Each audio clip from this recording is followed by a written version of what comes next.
The Wall Street Journal, referring to those National Assessment of Educational Progress test scores that came out yesterday. Brutal. We're referring to them as, quote, another K through 12 education disaster. Many states have dumbed down their standardized tests to make schools look better, but NAEP provides a painful reality check. In 2024, 45% of 12th graders, that'd be seniors, perform below basic in math. It's not just talking about the proficiency, 22% proficient, 1 in 5.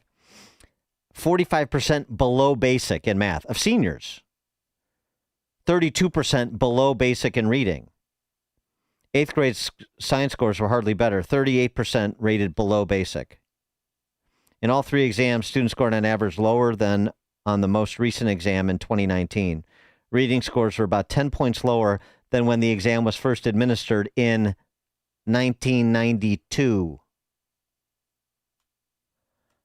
How much money have we poured in over the last 3 decades to K through 12 government school systems? So that's happening on the one end.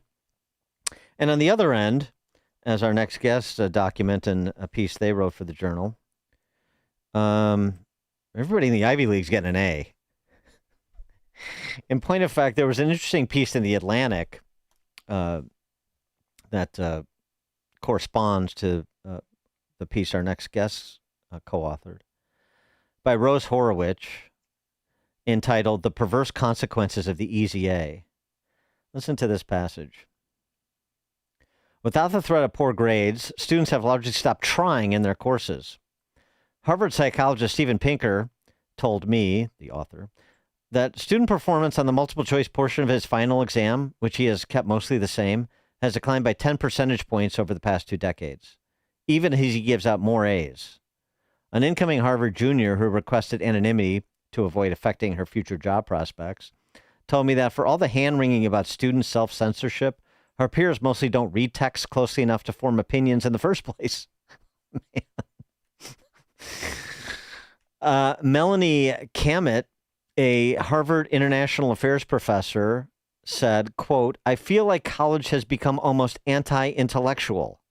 This is the place where we're supposed to deal with big ideas, and yet students are not really engaging with them. Well, all of that doesn't portend very well for the future of Western Civ, it would seem. For more on the topic, we're pleased to be joined by Solveig Gold, Senior Fellow in Education and Society at the American Council of Trustees and Alumni, and Joshua Katz, Senior Fellow at the American Enterprise Institute. Solveig and Joshua, thanks for joining us. Appreciate it. It's great to be here. Thanks, Dan. Well, which sort of dismal topic would you like to cover first, K through 12 education or the Ivy League? It's sort of funny you should have started with the NAEP because of what we wrote about, as you've just told your listeners, is college, is universities, is the Ivy League. But the fact is that the entire system is trouble. Solveig and I are very interested in K-12 education as well as college and university education. But the fact is that we know more about college and university education than we do about K-12. But this is one of the problems. Many people who care about college and university education are only now waking up to the problem, to the issue that the problem starts much, much, much earlier.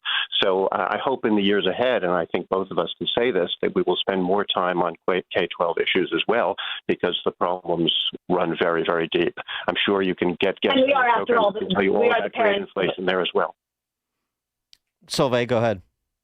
Oh, I was just saying we are the parents of a 2-year-old, so we certainly are going to care a lot about K-12 education. Oh, yeah, well, okay. Well, I mean, and it seems like, there. I mean, I don't know. Going back to when I was undergrad, it seemed like it was sliding, but it seems like maybe the slide has increased in pace over the last decade, and in part, I take that from Solveig, your experience as a freshman at Princeton, which is a little bit closer removed than Joshua's is.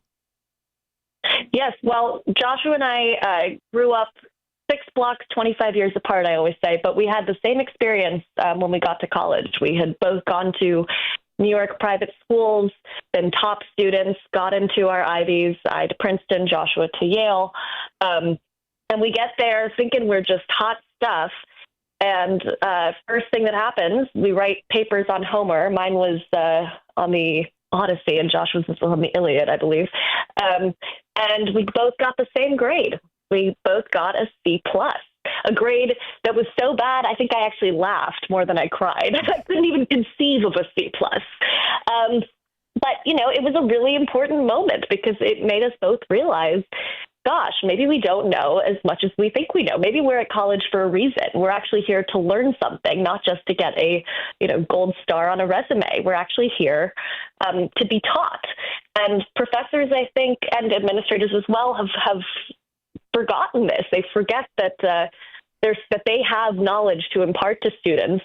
They are not just, a service that students are paying for. They actually have a role in forming young people and young citizens.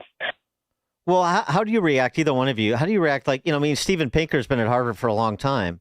So there's obviously something going on at Harvard with respect to his tests. And he talks about not just the references, as I read, not just the reference in the decline of the test scores, but the fact that the test scores are declining while he's still giving out more A's. So something is happening too in terms of maybe at an administrative directive level where Professor Pinker, even though you're this renowned professor and so many others at the Ivy League schools too, here's the new Jerusalem, here's what we're doing, and you're going to go along, and that's just going to be what it is. Yeah, I don't suppose that it's an administrative directive, but the administration doesn't, I think, particularly care, and there are obvious reasons for this. Students are paying customers, their parents are paying customers, or so it seems these days, and you want your customer to be happy, and one way of making sure the customer is happy is to throw around A's like candy. So, it's not a directive. It's sort of benign neglect. And of course, professors like to be liked too. I was a professor at Princeton for many years, and there were some courses that I graded very, very hard, and there are others that, frankly, I didn't grade nearly as hard as I ought to have done. And there are many reasons for this. I can certainly be criticized for that. But, sometimes if it was a question between giving a borderline case of an A- or a B+, you might think, well, it doesn't really matter, so you make it an A-. I don't think that in general I gave people A's when they deserved C's. I don't even think I gave people A's when they deserved B's. But, there was always a little bit of a feeling around there that, you might push it up a little bit. And so is the point that, look, you're coming here for the credential and the networking. We're going to give you the credential, and you're going to do the networking at your own pace. And that's that. We're not going to create any, we're not going to make any trouble creating any waves by trying to, force you to engage where you think it's beneath your time or effort. I think that's right. That's a pretty sad commentary on the Ivy League, isn't it? Yeah, it's a sad commentary on the Ivy League. It's a sad commentary on all sorts of places, not just the Ivy League. It's a national scandal. It means we're really depriving students of their meeting their full potential. Sometimes people need a push. You're used to getting A's in high school. We've heard about, you were just talking about how terrible K-12 education is, but students are getting A's there without knowing anything, and they get to college. And they need that push sometimes to stop being lazy and meet their potential. And colleges are not giving them the push that they need and that the nation needs.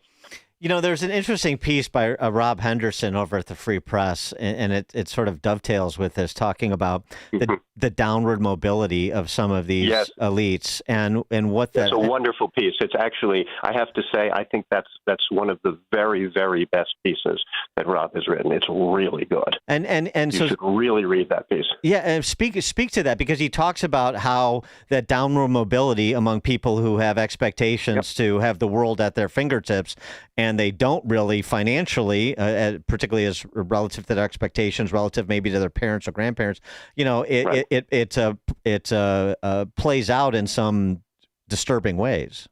Yes. Well, of course, they do have resources at their fingertips. This article by Rob, which appeared in the Free Press maybe yesterday or the day before, is about the 10% who want to be the 1%, or the 1% who want to be the 0.1%.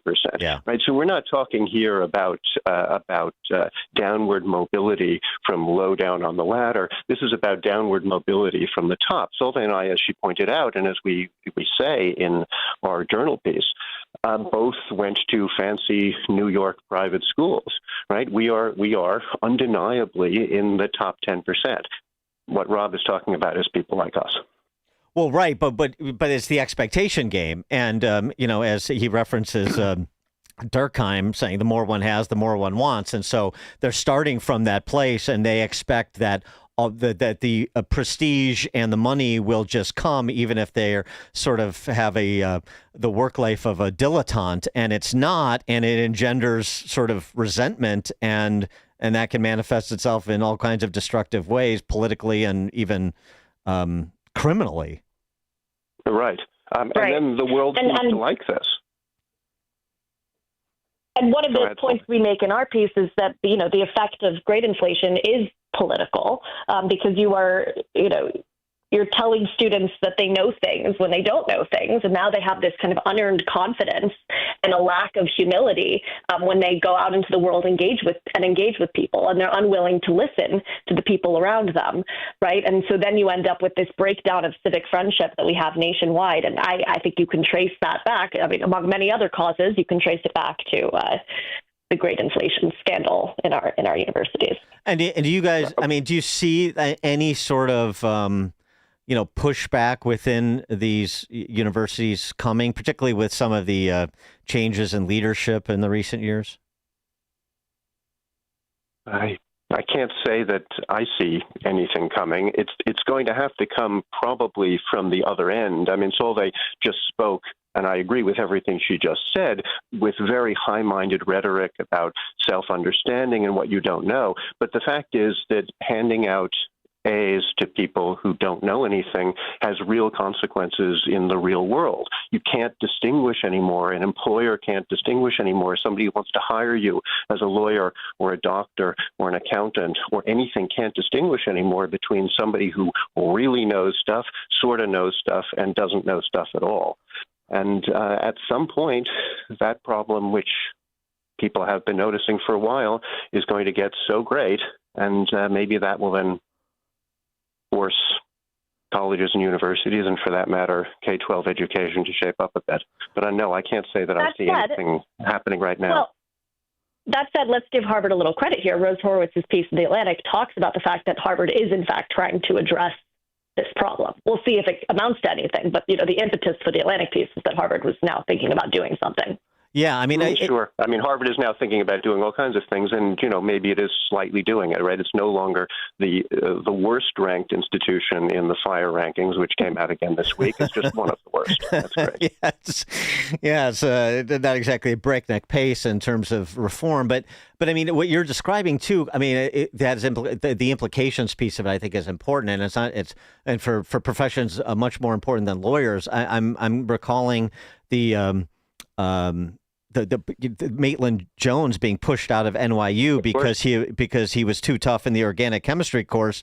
That if you want to be a doctor, you gotta pass organic. It's a weed out course. That's a course you gotta pass with flying colors if you want to be a medical professional. And if you're not getting past Maitland Jones, then maybe you shouldn't be in medicine.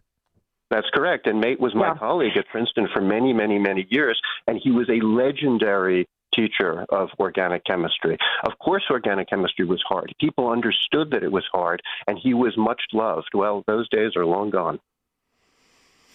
And don't even get me started on the extra time epidemic, where students at major law schools, med schools, et cetera, all have diagnosed mental disorders that allow them to get extra time on their exams. So even the exams themselves, cannot be fairly graded. So does the impetus for reform come through competition? Do we need more University of Austins and other sort of post-secondary educational options to put pressure on these institutions of yore to change their ways? We do. I think we also are seeing a growing number of university presidents from universities that are usually ranked just below the Ivies, right? Like the president of Vanderbilt, or I guess he's called the chancellor.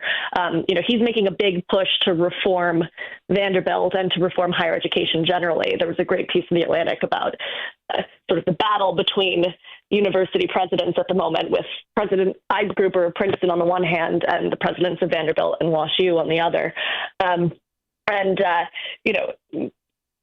Perhaps there can be some real leadership coming from these, I don't know if you want to call them second-tier institutions that have traditionally vied for the top with the Ivies. Solveig Gold is a senior fellow in education and society at the American Council of Trustees and Alumni. Joshua Katz, senior fellow at the American Enterprise Institute. Solveig and Joshua, great to talk to you again. Thank you for joining us. Great to talk to you. Thanks. Thank you. Great to be here. And they joined us on the Turnkey.pro answer line. This is Chicago's Morning Answer. Your show keeps me alive during the week. There's nobody I'd rather listen to between 5 and 9 in the morning than you guys. On AM 560, The Answer.